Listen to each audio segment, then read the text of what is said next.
হরে কৃষ্ণ দাদা। হরে কৃষ্ণ। সৃষ্টি লীলা খুব পুরনো একটি বিষয়, আপনারা দুজন দর্শন করুন এবং মন করুন। সৃষ্টি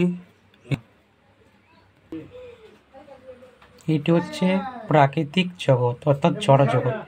আমরা এখন জড় জগৎ বিষয়ে জানব। আমরা রয়েছি ভূলোকে, যেখানে মানুষ, পশু, কীট, পাখি আদি জীবগণের বসবাস। এবং ওপর দিকে 7টা লোক আছে, নিচের দিকে 7টা লোক আছে। ভূলোক ওপর দিকে, নিচের দিক থেকে আগে দেখি। এরপরে কী আছে না, অতল। অতল হচ্ছে বল দানবের নিবাস। এবং বিতল, বিতলে রয়েছেন হাটকেশ্বর শিবের নিবাস। সুতলে রয়েছে বামন অবতার দ্বারা রক্ষিত বলি মহারাজের নিবাস।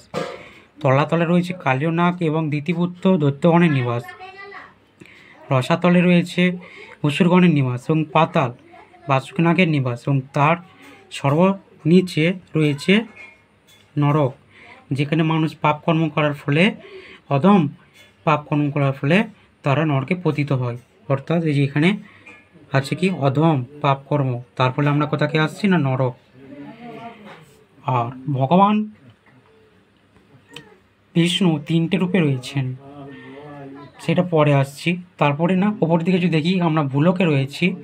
এরপরে কী রয়েছে, ভুবলোক, যেখানে পিতৃপুরুষের বসবাস। তারপরে স্বর্গলোক, যেখানে দেবতারা নিবাস করে। এরপর রয়েছে মহলোক, যেখানে ভৃগুমুনি অন্যান্য ঋষিদের নিবাস। এবং জনলোক, যেখানে নবযোগেন্দ্র ঋষির নিবাস। তপলোক, সনক সনাতনানন্দ সনত কুমারের নিবাস, চতুর্থ কুমারের নিবাস। এবং তারপর রয়েছে সত্যলোক, যেখানে ব্রহ্মাজির নিবাস। আর সবার শেষে রয়েছে অনন্ত নাগ, অনন্ত শেষ।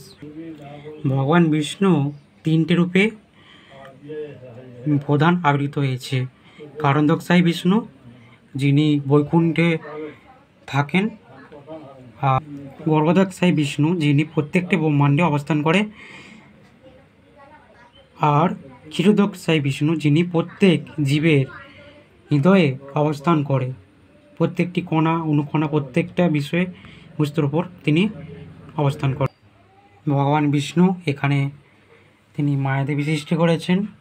মায়াদেবী দ্বারা তিনি এখানে সাত্ত্বিক, রাজসিক, তামসিক অহংকার এবং মন, বুদ্ধি, অহংকার, জ্ঞানেন্দ্রিয়, কর্মেন্দ্রিয়, পঞ্চভূত, পঞ্চাস্মৃত, জীবাত্মা, পরাত্মা, এইভাবে জড়জগতের, আমাদের জড়জগৎ সৃষ্টি এবং আমাদের মানব দেহ সৃষ্টি পঞ্চভূত এবং মন, বুদ্ধি, অহংকার দিয়ে।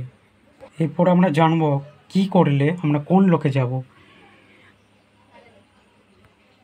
অধম পাপকর্ম, অর্থাৎ আমরা যদি পাপকর্ম করি তাহলে আমরা নরকে অধপতিত হব।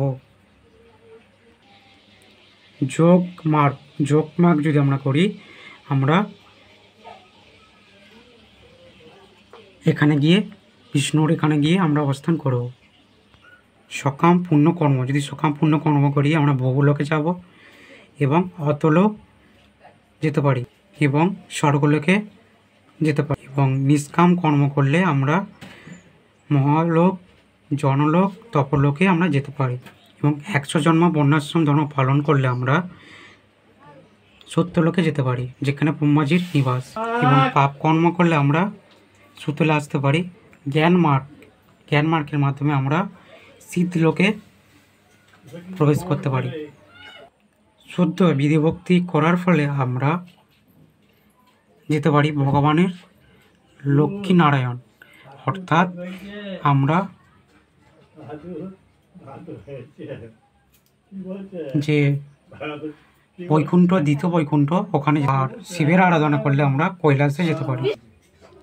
গোলক বৃন্দাবন, ঈশ্বর পরম কৃষ্ণ সচ্চিদানন্দ বিগ্রহ অনাদির আদি গোবিন্দ সর্বকারণ কারণম। অনন্তপুর মাধুর্য, এবং এখানে ভগবান স্বয়ং বৈজনন্দন কৃষ্ণ স্বয়ং উপবেশে তদ্রূপ অভিমান মুরলীধর দ্বিভুজ মূর্তি অশ্বমূর্ত সর্বমনোহর স্বাভাবিক রূপ গুণলীলা শুদ্ধ প্রীতিময় জ্ঞান দ্বারা মাধুর্য অনুভব এবং শুদ্ধ প্রীতি সঞ্চার প্রেমরস শান্ত দাস্য সূক্ষ্ম বাসল মধুর নিষ্ঠার দ্বারা প্রাপ্ত। এখানে আমরা যেতে পারি। আমাদের মনুষ্য জন্মের উদ্দেশ্য ভগবানের সেবা করা, কৃষ্ণ প্রেম ভক্তি লাভ করে আমরা এখন এই ভূগুলোকে অধপতিত হয়েছি। এখান থেকে আমরা এখানে ভগবান ধামে ফিরে যাওয়া, গোলক ধামে ফিরে যাওয়া এবং মৃত্যুকাল সেখানে গিয়ে ভগবানের সেবায় নিয়োজিত হওয়া। তাহলে আমাদের আর জন্ম মৃত্যু জোড়া ব্যাধি হবে না। সেখানে আমরা মৃত্যুকাল সেখানেই বিরাজ করবো, ভগবানের সেবা করব। আর খুব সাবধান থাকতে হবে। ভক্তিপথে বাধাসমূহ ভক্তিপথে আসার পরেও ভক্তির মুক্তি ইচ্ছা করা যাবে না। কুকর্ত, কুটিলতা, নিষ্ঠাচার, নিষিদ্ধচার মানে হিংসা, লাভ, পূজা, প্রতিষ্ঠা, বৈষ্ণব অপরাধ, সাধক ভক্ত বৈষ্ণব অপরাধ, মস্ত হস্তির মতো সাধু কৃপাজাত বাড়ি রক্ষা কর কী রূপে দীনতা মানব রূপ লীলা দ্বারা প্রাচীন রচনা করিয়া শ্রবণাদি জল সেচ ভক্তিরূপী লতাকে পালন করো। অর্থাৎ আমাদেরকে খুব সাবধান থাকতে, বৈষ্ণব অপরাধ করা যাবে না। আমরা ভক্তি করছি কিন্তু ওই বৈষ্ণব অপরাধ করলে মস্ত হাতির মতো বাগানে প্রবেশ করে সব নষ্ট হইতে পারে। তাই আমাদের কি দীনতা হতে হবে এবং ভগবানের লীলারূপ সব কিছু শ্রবণাদি করতে হবে, জলসেচন করতে, ভালো করে ভক্তি অনুশীলন করতে হবে, সেবা আচার প্রচার করতে হবে। তাহলে আমাদের কি হবে, হরিনাম দীক্ষার পরে গুরুদেব যে কৃষ্ণপ্রেম ভক্তিলতা আমাদের প্রদান করছেন, সেই ভক্তিলতা বীজ ভক্তি ভালোভাবে পালন করে আস্তে আস্তে অঙ্কুরিত হয়ে যখন আমরা ভগবত গোলক ধামে গিয়ে পৌঁছবে, তখন আমরা এই ভক্তিলতা বীজ পৌঁছবে, তখন আমরা ভগবত ধামে যেতে পারবো। তখনই আমরা ভগবত ধামে যেতে পারবো যখন আমরা গুরুদেবের আদেশ উপদেশ পালন করব, যথাযথভাবে গুরুদেবকে দেওয়া প্রতিশ্রুতি পালন করব এবং ভালো করে শুদ্ধভাবে সেবা আচার প্রচার জপ শাস্ত্র অধ্যয়ন করব এবং সমস্ত কিছু মেনে চলব এবং জীবনে শেষ পর্যন্ত ভগবানের স্মরণ করে আমরা ভগবানের নাম বা স্মরণ করতে করতে দেহত্যাগ করব।